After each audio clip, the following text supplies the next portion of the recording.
อ๋อไม่สงค่าไม่สงค่าพี่น้องไต้มากินข้าวจ้อมกันค่ะเนาะเมื่อในก็อะไรกินเฮียบโหตีโหอู้มันหน่อยค่ะเนาะเมื่อในก็วันที่23 เดือนธันวาคมปี 2025ในเฮาคามาตุ้ยค่ะเนาะ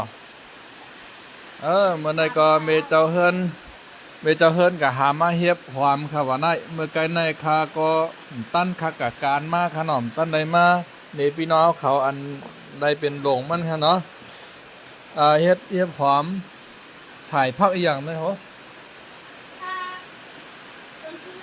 อ๋อพักต้นชูโรดค่ะนั่นต้นชูโรดนะครับว่าเมืองไทยในนะฮะนะต้นหิ้งโฉนั่นค่ะหวานนะค่ะนี่น่าเนาะค่ะกินนะป้อมมดเป็นหวานปลายครึ่งเอาค่ะนะแก้มหนาค่ะเนาะพักสภาวะเฮ็ดหอมเอาครับค่ะเฮ็ดหอมอันนั้นชอบเป็นหน่อค่ะเนาะหน่อนั่นก็ตัวให้ช่อยไว้ให้ไหนค่ะเนาะแก้มหนาได้ชอบเป็นหมักปัก ยาก็มีน้องใจค่ะก่อนหนึ่งขนอเฮ็ดเขาเฮ็ดพักในเขาแขนค่ะเนาะ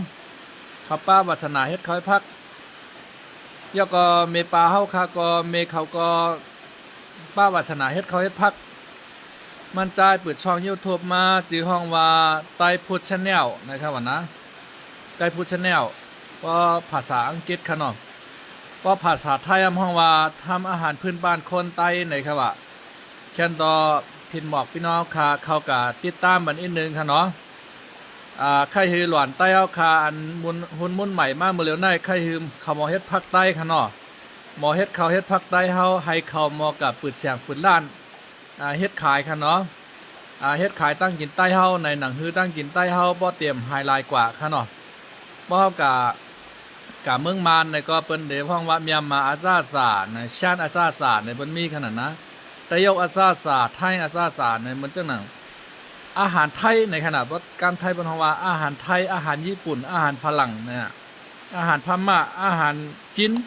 อาหารเกาหลีในกิมจิจะในวันนะครับเนาะเป็นผักกาดชัวไม่เห็นกับคณะข้อยหนามันหวานนะครับเนาะอายาฉามันเป็นทั้งเมียวนึงครับเนาะ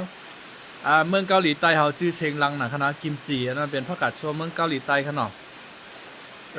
แค่รอคือกับติดตามบันช่องน้องใจค่ะเฮามันเปิดช่องใหม่มากครับเนาะ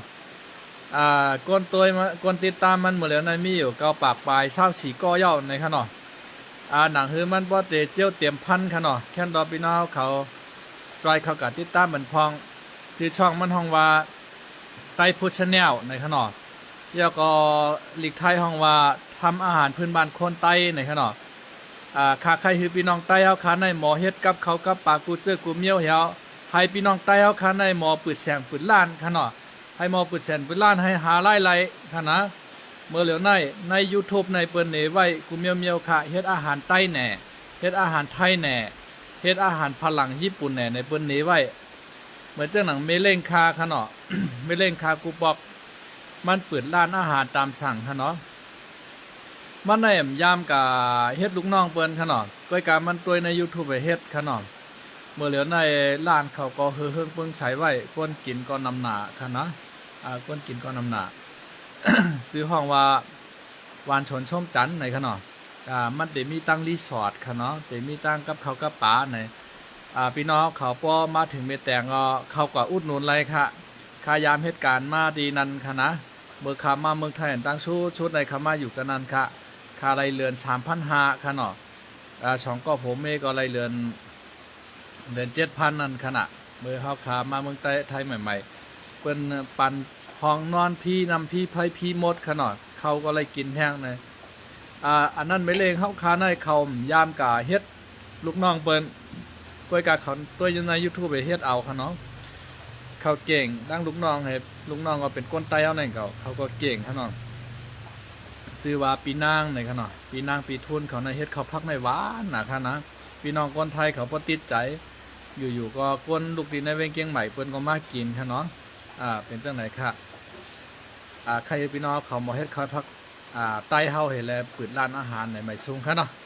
แค่นรอติดตามบันช่องข่าวเฮาค่ะเนาะ YouTube ข่าวได้ก็เป็นช่องข่าวทั่วไปค่ะเนาะ ที่ช่องเขาได้ว่าชมชัยเจริญปัญญาเนี่ยเป็นภาษาอังกฤษค่ะน้องช่องเก่าคำมันไกวกับเป็ดค่ะเนาะคนติดตามก็มีอยู่ที่5เองปลายเอาค่ะกำในคำมาเปิดช่องใหม่บริเวณในคนติดตามเตือมี2 ปาก46เกาะค่ะเนาะหนังคือพอติดเตรียม3 ปากนั่นเลยใครพินบอกพี่น้องแฟนเพจเท่าค่ะอันเก่าๆที่ติดตามข่าวเงาค้าจะคำเหลาค่ะเนาะมาติดตามบันช่องในขึ้นเสกรรมในค่ะเนาะ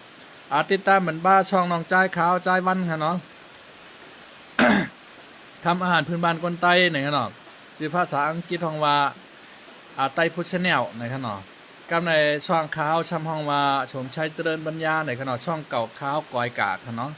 ย่อก็ขาตังมาช่องใหม่เมื่อเร็วก็ตึกหามี2 ปาก46เกาะค่ะเนาะใครปึงอิงพี่น้องเขาจะเป็นแผ่นขับขาวเก่าๆค่ะเนาะมาติดตามขึ้นให้ถึง300ใส่กัมนะครับเอาค่ะไม่ชมค่ะเนาะไม่ชมค่ะในก็เป็นพักเห็บหอมค่ะเนาะเห็บหอมอุบใส่